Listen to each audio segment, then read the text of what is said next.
Okay. Hi there, I'm Heidi, and I am a new student of A Course in Miracles, probably just a few months in. And I'm here with, I'm Patricia, and I am a longtime student of A Course in Miracles and a teacher of A Course in Miracles. And I'm so excited to be here with you, Heidi, and with all of you who are listening to this, because really our goal is to explore these topics and to share them. Because as we explore together our understanding of the Course, there is a place where others can plug in and receive their own little sparkles of learning. And all things are lessons God would have us learn. That's one of the lessons in the Course. And I'll start us out with a prayer. I did that last time, which was our first recording together, and I think we have little glimmers of wanting to do this for a long time because we enjoy it so much. And that's really how this has been born into existence, right? That we're just having a good time here. But the prayer that I'll share again is the truly helpful prayer from the Course. And it is something that I really think of daily. And it goes like this: I am here only to be truly helpful. I am here to represent Him who sent me. I do not have to worry about what to say or what to do because He who sent me will direct me. I am content to be wherever He wishes, knowing He goes there with me. I will be healed as I let Him teach me to heal. Ah, okay. So I was, have my book here, and this was actually gifted to me, which was very nice. Um, I was reading lesson 7 yesterday and just before we spoke. And lesson 7 says, I see only the past. And it it says to well, it goes through the previous lessons, um, and it says this idea is particularly difficult to believe at first, yet it is the rationale for all the preceding ones, which would be lessons 1 through 6. It is the reason why nothing that you see means anything. It is the reason why you have given everything you see all the meaning that it has for you. It is the reason why you do not understand anything you see. It is the reason why your thoughts do not mean anything and why they are like the things you see and why they are like the things you see.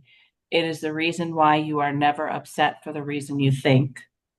It is the reason why you're upset because you see something that is not there. It, it goes on a bit more, but when I read this, I almost feel like my mind is coming out of my head because I mean to read that like it's like whatever I see means nothing. I feel like it takes this pressure off my shoulders because as someone who grew up in I guess a mindset of academics, right? Education, learning, and I do love to learn. It's one of the reasons I'm really drawn to the course. So this essentially is like learning to unlearn, to take the pressure off, to constantly be in motion to learn. It's or to explain why something happened to make it make sense to me, but it doesn't have to make sense to me. So there's like this relief. wow. I Right. feel like It's a, relief. the relief is the clue that you're on the right track, right? Because it's like paying attention to the way we feel as we are letting ourselves be unraveled or undone or sort of led gently, little by little, for a lot of us on the drip by drip by drip plan, led gently into the right mind where we are at one with God, we are at one with Source, really. We are just in that mind that uh, is living in the truth. So, the relief is a good clue that you're on the right track, letting this all be undone. I have a teacher that says, we could be totally carefree there's a lesson in the course that's like, I place the future in the hands of God, right? We could be Yeah. totally carefree, but he takes it further. He says we could be carefree, careless, and cared for at the deepest level. Oh, And the trust of leaning into that. When we have a lot of evidence from the past, you go, I see only the past, right? We have a lot of things in the school of hard knocks that have been experienced in the body. And so, one of the interpretations I took early on as I was doing the early lessons, my first go round, I went right to this idea of the inner children inside of us. And I mm, thought, yeah, as I had been healing inner child stuff before I came to the course, I looked at lesson 7 and I thought, wow, of course. Of course, I only see the past because I'm seeing everything from that inner 3-year-old who was wandering around my house. I used to have this memory, and I didn't even know too much about this, but I was 3 years old and I would be wandering around my house saying, nobody loves me. And my family's response to that was my dad had a song about it, like, nobody loves me, everybody hates me, I'm going to go eat worms. And it was done in such a mocking way. It was not truly helpful. Although that was what it was, right? So to learn many years later that there were even more chapters of the inner child journey for me going to the youngest self, the inner baby. But really the framework of the past did very, very much seemingly impact the way our lives have played out. So inner child is just one layer of what this lesson is about. But for many of us, it's a helpful layer to do that healing journey of going back to find the restorative reunions in a way, coming back into union with those younger selves who did the very best they could along the way. And whatever patterns got into place, forgiving ourselves. So that layer of the inner child work is one aspect of this. I see only the past.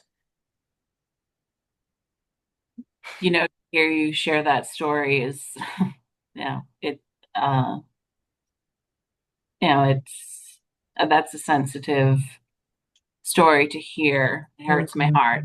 Mhm. And then Mm. I think,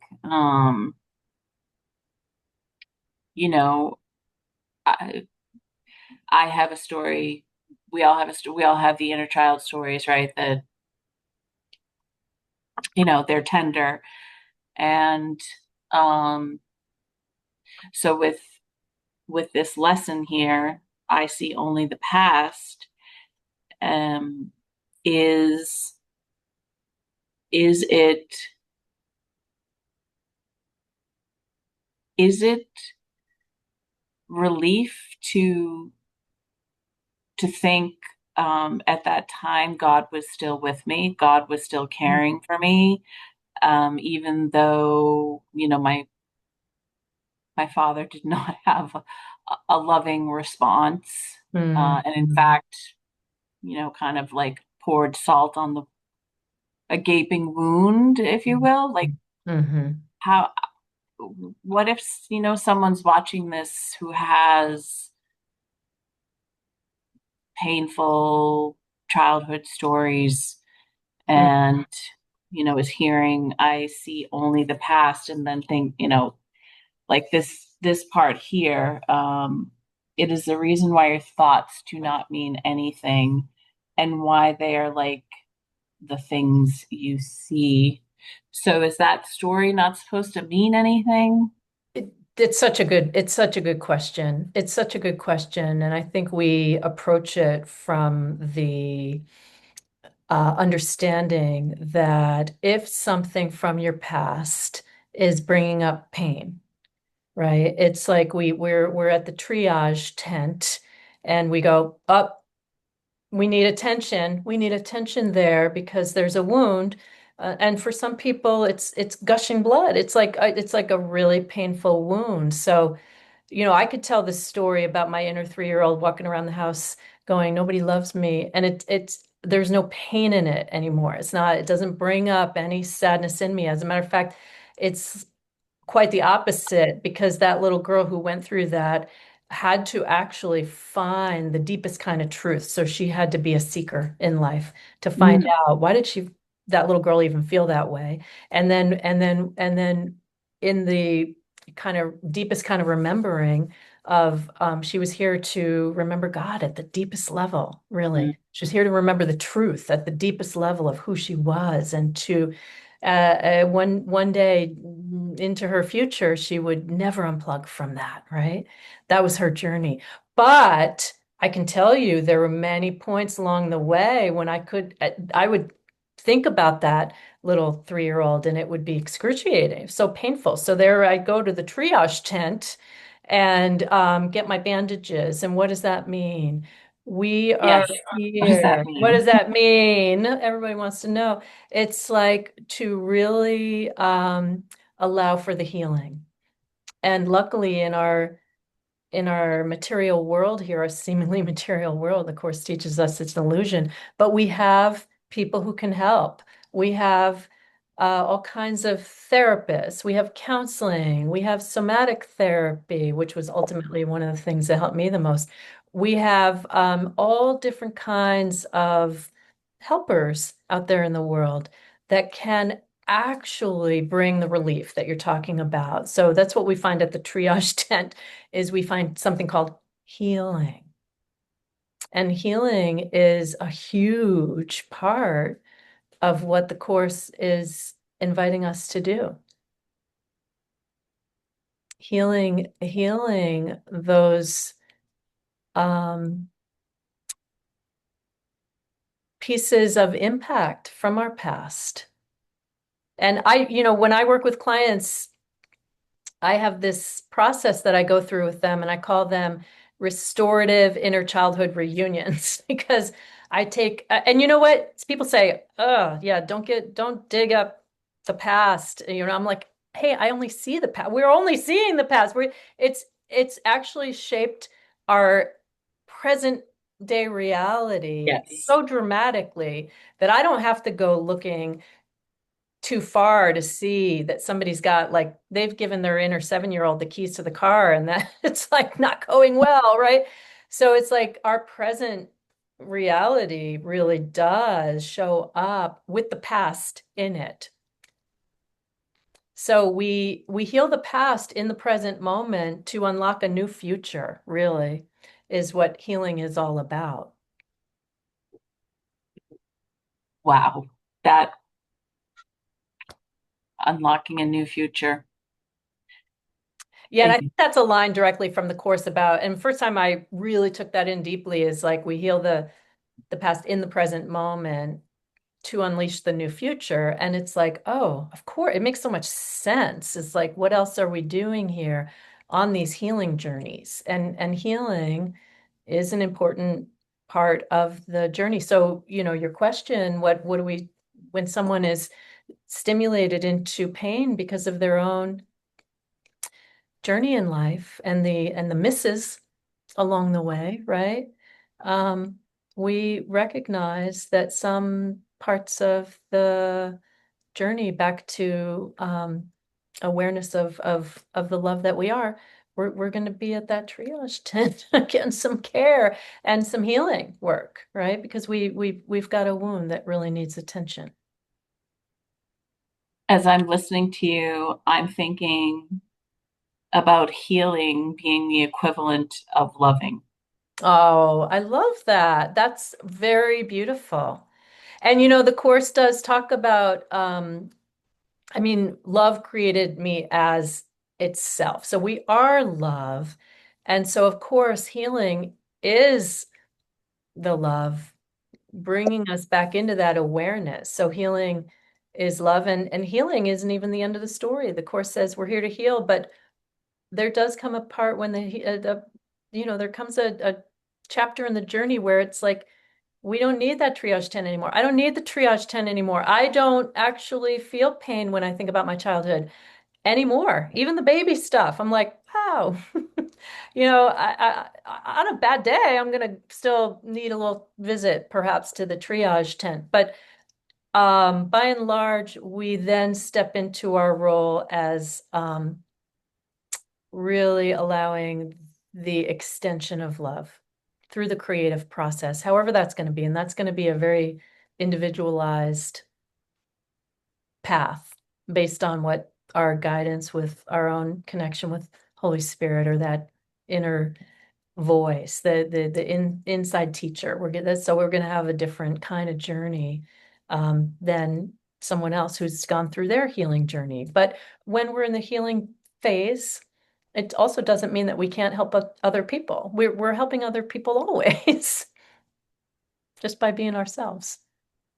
That's, and this is one of the things I'm finding with the course, especially at the beginning, is hear things like you're saying, or I read things in the book, and it is almost stopping my mind from its normal, Mm, whatever my normal chatter is. hmm. And it's I think I talked about this earlier. It's taking it out of my mind. Mm. Like, I can't quite I can't quite describe it, but it is a sense of relief that I can look back on my own childhood, and maybe somebody else can too. And as you're sharing, you can look back now and it's like, okay, it's neutral, or it's not as triggering, I guess. What I don't want to put words in your mouth. It Yeah, doesn't bring up the need to go to the triage tent with a open wound. It's yeah. There, right. I'm left really only with the resurrection of the thing, meaning like the gift uh, of that, of having endured a childhood that was so painful. The Course talks a lot about the resurrection. oh my It I is. I'm laughing because I want you to finish, then I'll tell you. No, it's just, yeah, the Course says, we spend way too much time in our world thinking about the crucifixion, and the Course says the point of the crucifixion is the resurrection. So we put our focus on the liberated self, that yes, there were many rockets of desire. Abraham Hicks talks about rockets of desire, like that phrase, but there were many rockets of desire that got stimulated in me from the School of Hard Knocks, the unmet needs from childhood. There was lots of things that were problematic that didn't get fulfilled, even developmentally.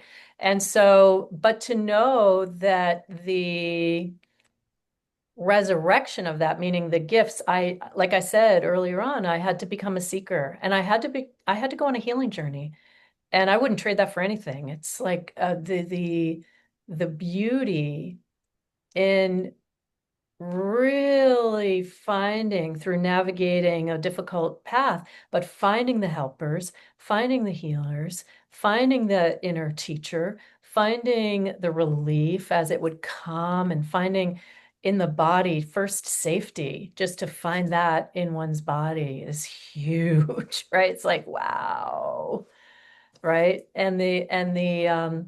You talked before about the intellect and the unraveling, and how unusual, like our whole world is based on intellectual learning. And the Course is like, yeah, it's not that big of a great thing. But intellect, kind of the way I see it, is if we can use that intellectual mind in service to the true master, which is the inner teacher, the heart, I think, is really often the place where this tends to lead for most people, then we're in the right order of things. The intellect in service of the heart is really I think the proper design of the thing. It's again, uh, words escaping me because I think typically I would respond to something like that by qualifying it using superlatives and like, oh, it is, but it's like in the end, when my father was dying, he was days from dying, and he was still talking to me. One of the things he said to me, he said, Heidi, in the end, the only thing that matters is love. Wow. And this was my father on his way Wow. to go home to God. Wow. And you mentioned the crucifixion, and the purpose of the crucifixion is actually the resurrection, or the what we want to take away from the crucifixion is the resurrection, like coming here to earth to ultimately resurrect ourselves, courtesy of the guidance of the Holy Spirit, God, love, source. Yeah. Through that healing journey first, and then in the remembrance of the truth of who we really are, in the extension of the love that we are at our core. And does as being new to the course, is that ultimately the remembrance, is that we are love Yeah, that's what the course that if, and if we I are had to describe the course in a nutshell, it's that we are love. God is love. I am love. Anything that is looking like something other than that is just a block to love's awareness. And our job as we're here is to really remove those blocks to love's awareness through a healing journey. hmm, And that's what we're remembering as we go is that we're innocent, that we are actually not separated from our source, and that there is quite a relief in that, like, just to be able to rest in that truth. best. Really good. And just I'm thinking about the I see only the past. And for some of us, our nervous systems literally have never even rested in this incarnation. I mean, that was how it was for me. It's like my nervous system just never, because I had so many unmet needs from babyhood. And, as a highly sensitive person, I think it's really not that uncommon for highly sensitive people to feel like, how could I ever find true rest in this world that is moving so fast and where things are so loud? And, there's just a nervous system that really does tend to lots of information out there. And yet, the rest that we ultimately can find, the Course says somewhere along the way, you're going to find the help that actually really helps. I think all of us know what it's like to want help and not be able to find it. And you go, maybe you have a health problem. You go, I can't find the right doctor, or you can't, you go, I'd like to find a therapist that could help me, but you go, they're not that good. Or, you have these blocks and we don't even recognize that they are internal blocks. But as we heal these things from the past, from one angle, we find somewhere along the way we start to notice, like, oh, I am finding help that is actually helping. Isn't that refreshing? So let's just say for someone who, because on this earthly plane at the moment, there are Mhm. blocks that are being presented, Mhm. uh, and finances being one of them. People having a difficult time paying for, basic needs, I would say, food, gas to get to work. Mhm. So, I think, and I'm still on my healing journey. You have been a part of it, a big part of it. Um, and, other services.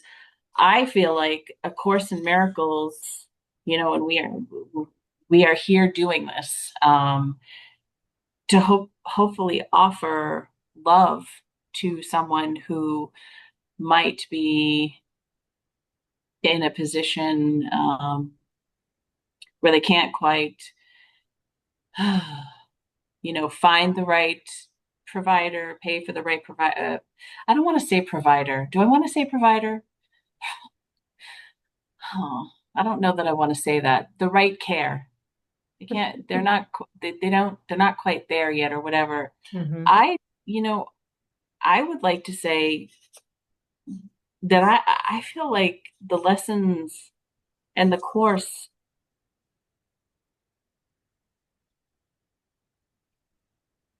I don't know, just where I'm at right now, there's a simplicity in them. And there's also, it's like everything and nothing. Oh, it's so true. Again, I think you're so on yeah, it. I you think take it it's away. You it's take all it away because, no, you're saying it so perfectly. It's the most simple thing in the world, right? God is love and so am I, and I just have to remember. And you go, "Oh, cool. That's simple." But it's not simple. And it's no. that's why the course has what, like 1,200 pages and it's written in a very dense fashion. It was Oh written my by goodness. intellectuals and it meets you at that intellectual. That's why it actually appealed to me probably so much. I was locked up here and so the unraveling is not simple in a way. It could be, but it's most of us go through a lot of resistance. The ego part of us doesn't Oh, the want to let ego. go. It doesn't want our healing. It wants to hold on to things as is because its job is not to really support that remembrance of who we really are. And yet this is what I love about the course. I think it's kind of encoded at different levels. There's an on-ramp for everybody with the course. I feel like if people, as we talked about last time, if people can kind of get beyond some of the triggering language for some people around the religious terminology and the gender stuff, but and you can watch the last video if you want to hear more about that. But there's an on-ramp for everybody because it when you read a lesson such as, I see only the past. Um, and like I said, when I first read that, I was immersed in inner child work. So that's how I took it. Other people take it in totally different ways. And it's like, I have a key here. Like I see only the past in this key. And then I could go, oh, what does that mean? And then I just meditate on that, so and words, according to the course, are symbols twice removed from reality. So we have the word called the key, and then we have this thing itself that is a symbol and all of the associated things about, and this is an old-fashioned key, but all of the places where we're often running with everything we know about keys and right, it's seeing only the past in And these connection to that particular objects. key.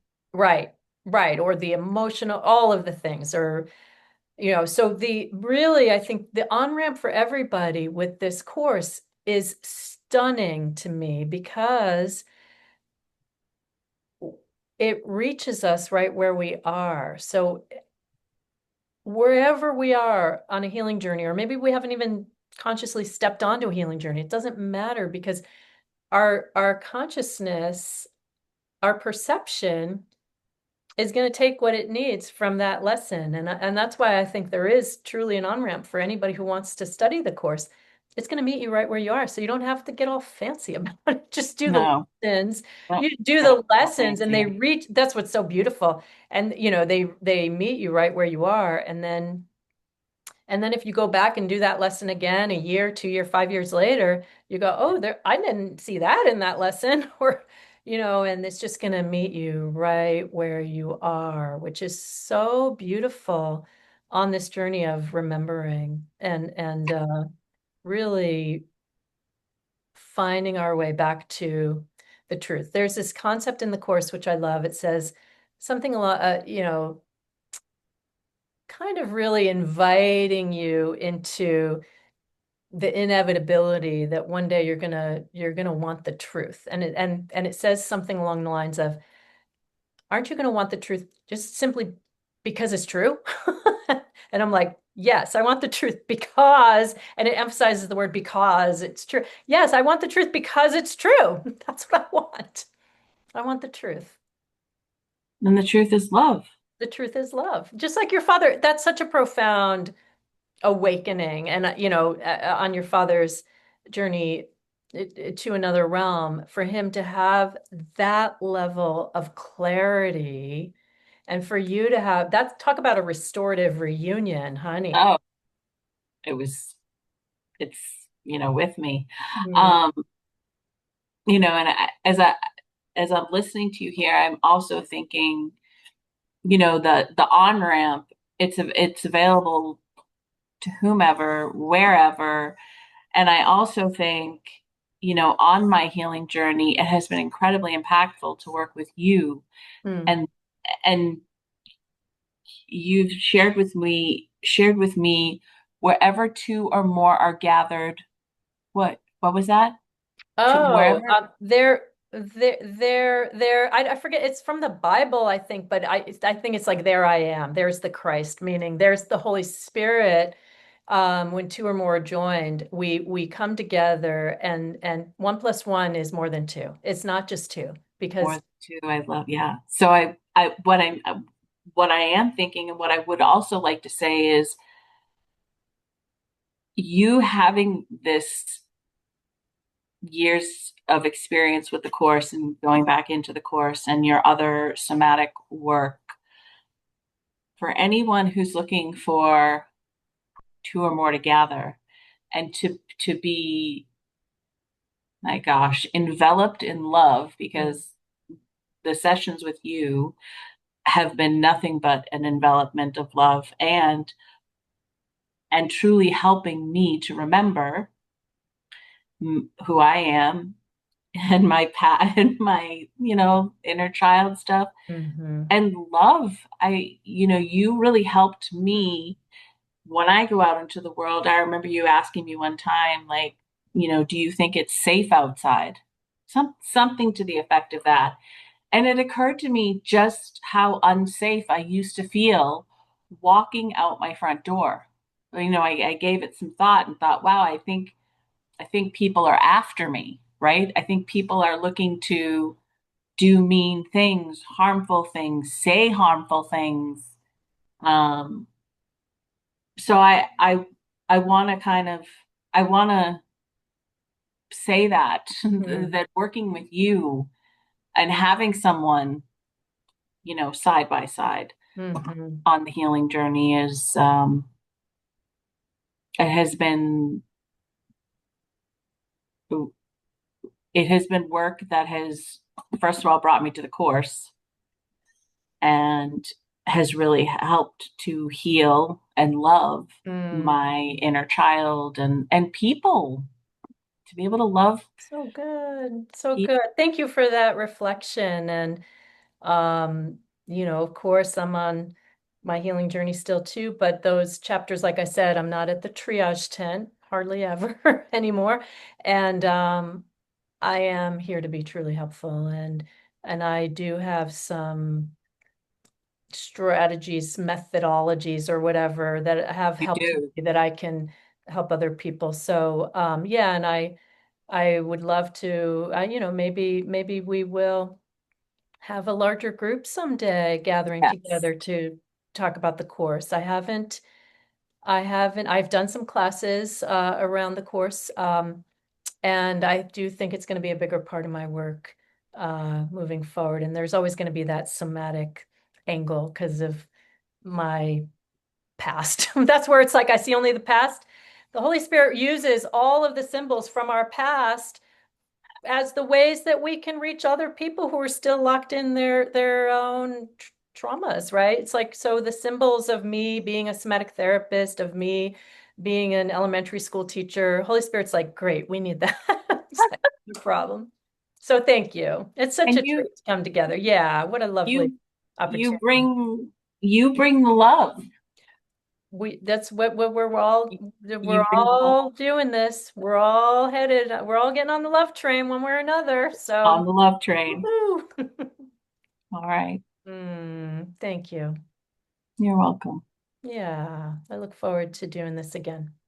Absolutely. Thank you, Patricia. You're welcome. Take Bye good for care. Bye bye.